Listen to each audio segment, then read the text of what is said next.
ஏற்காடு மாநில மற்றபடி எப்ப தேர்வு வச்சாலும் வெற்றி பெறும். அந்த அளவுக்கு புரட்சி தலைவர் மீதும் அம்மா மீதும் இன்னைக்கு அண்ணன் எடப்பாடியார் மீதும் பட்டுள்ள ஒரு தொகுதி நம்ம ஏற்காடு தொகுதி.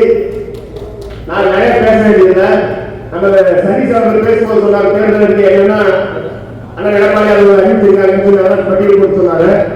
இதை மக்களுக்கு போய் நம்ம சொன்னாலும் போதும்.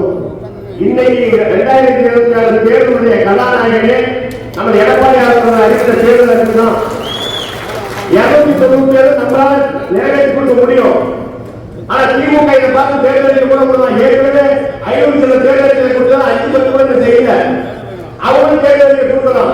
ஆனா அவங்களால ஒரு கூட செய்ய முடியாது. அதுக்கு என்ன காரணம்னா எடப்பாடியார் அவர்கள் மேல பிஜேபி கூட இணக்கமா இருக்கிறதுனால 11 மெடிக்கல் காலேஜ் அந்த 4 வருஷத்துல தமிழ்நாடு கொண்டு வந்தார். இந்தியாவே எந்த மாநிலத்தில் தமிழ்நாட்டுக்கு 11 மெடிக்கல் காலேஜ். அதனால நம்ம பகுதியில் எவ்வளவு பிள்ளைகளை டாக்டர் ஆகிக்கிறோம். அதாவது 7.5 கிராமத்துல அரசு பள்ளியில படிக்கிற குழந்தைகள் கூட ஒரு டாக்டர் ஆகலாம்னா அது அண்ணன் அவர்கள் கொடுத்த 7.5 படிச்சு டாக்டர் ஆயிருக்கு. எங்க தலையூர்ல ஹைஸ்கூல்ல ஒரு 1000 ஓட்டு இருக்கிற கிராமம். அந்த ஹைஸ்கூல்ல படிச்ச 6 பிள்ளைகள் டாக்டர் ஆயிருக்காங்க. நினைச்சு பார்க்கணும். இதை மாதிரி திமுக ஒன்று சொல்ல முடியுமா? எங்க ஆட்சியை நாங்க செஞ்ச சொல்ல முடியுமா? அண்ணனாக இருந்தப்ப எத்தனை மாவட்டத்தை பிடிச்சாரு?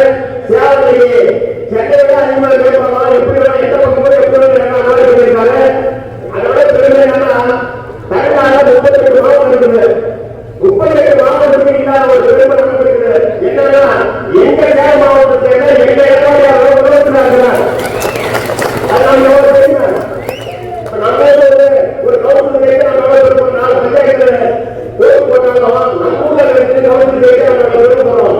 அந்த மாதிரி ஒவ்வொருத்தரும் நம்ம நம்ம மாவட்டத்தை நான் நம்ம மாவட்டத்துக்கு அப்படி நம்ம நினைக்கணும். நீ பொறுத்த வரைக்கும் நமக்கு திமுக எத்தனாலும் கள்ளச்சாராயமும் கட்சாவும் அவன் பாரதத்துல கூட திமுக பாரதம் நாளைக்கு எந்த நேரத்துல கணவர்களால திமுக சாராயம் நம்மளை எது கேட்கிறீங்க? திமுக கட்சா இருக்குது. அந்த இடத்துல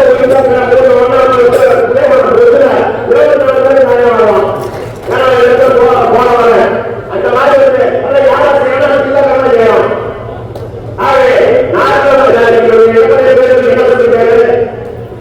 படிப்படியாக சாராயத்தை குறைப்போம். நம்ம நிலையத்தை செய்ய முடியும். தமிழ்நாட்டில் எழுதுகிறோம்.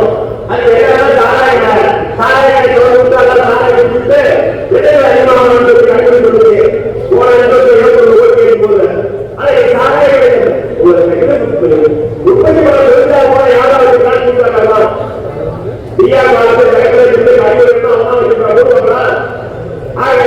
சாராயத்தை படிப்படியாக கூட்டி முழுமையாக சொல்லி அந்த நிலப்பரை சொல்லியிருக்கிறாங்க. இதையெல்லாம் மக்களுக்கு சொல்லுங்க. இன்னைக்கு பெண்கள் பேசலாம். ஆனா நம்ம தலைவர் சொல்லிருக்காங்க, பொங்கல் பஸ் எடுத்து அடுத்த பஸ் நாம காத்துக்கிறோம். இன்னைக்கு அப்படி இல்லை. நம்ம கொண்டாடி பள்ளியோட ஒரே பஸ் நாமளும் ஃப்ரீயா போகலாம். இதான் சொல்லுவோம் மக்கள்கிட்ட.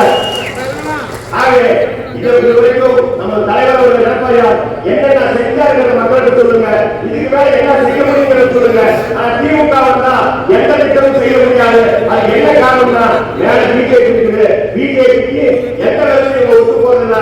அதனால அவங்க கொடுக்குற ஏதோ இவங்க சரியா பயன்படுத்துறது இல்லை. இப்ப 5000 முறையை கொடுத்தாங்க. என்ன பண்ணணும்? SC ST ஒரு பணத்துக்கு அப்படியே போயிட்டான். இதெல்லாம் மக்களுக்கு சொல்லணும். இன்னைக்கு ஒரு சின்ன உதாரணம் சொல்லி முடிச்சுக்கிறேன். இன்னைக்கு உலக நாட்டில் சண்டை நடக்குது. சண்டை நடக்கிறனால வெடிப்பொருள் பெட்ரோல் டீசல் கிடைக்கிறது ரொம்ப சிரமம். கூடுதலாக எல்லாம் ஏறி போச்சு. இன்னைக்கு பிரைவேட் கம்பெனி தான் வந்து நயரா போன கம்பெனி தான் என்ன பண்ணலாம், பெட்ரோல் டீசல் ஏற்றிட்டான். சமாளிக்க முடியல. ஆனா இன்னைக்கு மோடி என்ன பண்ணிருக்காங்கன்னா 10 ரூபா ஒரு லிட்டருக்கு குறைக்கக்கூடிய அளவுக்கு குறைச்சி அதே அந்த நஷ்டத்தை மத்திய அரசு நானே எடுத்து சொல்றாங்க. ஆட்சியை கடந்த ஊர்ல எப்படி வந்து சரியாக செய்ய முடியும்? 19,000 ஆட்சி அடுத்த மாசம் கொடுத்து சொல்லி வேற மோடிக்கு கொடுப்பாரு, அந்த எடப்பாடி வாங்கி தருவார். ஏன்னா ரெண்டும் ஒருத்தாய் கொடுத்த மாதிரி என்ன பண்ணிட்டு தெரியுமா? நம்ம வாழப்பாடி இருக்கிற லேடிஸ் இப்போ அதான் அளவுக்கு எவ்வளவு தெரியும். எல்லா அரசு அளவுக்கு பரவாயில்லை செலவு பண்ணிட்டு இருக்காங்க. ஆகவே தமிழ்நாடு மீண்டும் மக்கள் சுதந்திரமா வாழணும், விலைவாசி ஏறாம இருக்கணும், சொத்துவரி போன்ற வரிகளை ஏறாம இருக்கணும், நல்ல குடிநீர் கிடைக்கணும், நம்ம ஏழாவது விவசாயம் பெருகணும்னா அந்த சரபக்கார நதியில மேற்கொள்ள இணைத்து இந்த பகுதியெல்லாம் விவசாயம் பெருகணும். இந்த மாதிரி நல்ல திட்டங்களாம் வந்துள்ளா அதற்கு எடப்பாடியார் மலர்களாக இருக்கின்ற அந்த நிலவோர் அவர்கள் சேர்த்த 10 கோடி முதல் செய்து வச்சாங்க. இப்ப பல வகையிலும் ஜெயிக்கும், வெற்றி பெறுவோம், அதுக்காக உழைப்போம்.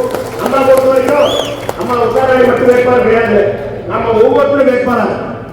ஏன்னா நம்ம நிக்கிற மாதிரி நினைக்கிறோம். எங்க பார்த்தாலும் நீ டிகேடி போனாலும் சரி, எங்க போனாலும் சரி, எடப்பாடி வந்து எனக்கு பண்ணுவாரு. நீ திமுக என்ன பண்ணிருக்கான், திமுக கட்சிக்காரே திமுக ஓட்டு போட மாட்டோம். ஒரு 2 மாசத்துக்கு முன்னாடி ஏன் தெரியுமா? எதுவும் தெரியல, என் கொண்டாட்டி சத்து வேலை வாங்கி கொடுக்கல, எதுதான் வந்து தெரியல பண்ணி சொல்லி திமுக காரே வருத்தத்தில் பேசுறோம். பார்த்தாருங்க ஒரு ஒதுக்கி சேராத சோழவு, என்னையா சோழவு, இன்னைக்கு பணத்தை கொடுத்தோம்னா 10 பேருக்கு ஒரு பாட்டு சுற்றி வரான்.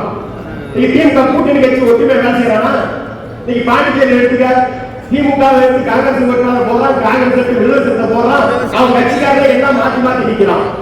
இங்க தமிழ்நாட்டை மட்டும் என்ன இல்லைன்னா இன்னைக்கு வந்து தேமுதிக 10 சீட்டு கொடுக்குறாங்க, நாங்க அப்ப இருக்கோம், எங்களுக்கு வந்து 5 சீட்டு கொடுத்துருக்கான்னு சொல்லி கண்டிச்சு போனா ஒரு திருமாவளவன் என்ன சொல்றாரு? நான் கண்ணீர் வச்சு சொல்றேன், சொல்ல முடியாது. காங்கிரஸ்காரன் இப்ப வந்து விஜய்கிட்ட போயிடுவேன், எனக்கு சீட்டு கொடுக்கலாம்னு சொல்லி டேரக்ட் காங்கிரஸ்காரன் சீட்டு ஆகிட்டான். காங்கிரஸ்காரன் ஒரு துணியா ஜெயிக்கிறாங்க. ஆகவே அவங்களுக்குள்ள ஒற்றுமை இல்லை. நாம் அனைவரும் ஒன்றாக இருந்து ஒற்றுமையாக இருந்து அந்த எடப்பாடியார் அவர்களை முதலமைச்சராக்குவோம். நாம் அனைவரும் தமிழ்நாட்டு மக்களை நல்ல நிர்வாகத்தை உருவாக்க வேண்டும் கூறி வாய்ப்புக்கு நன்றிகளை விடைபெறுகிறோம்.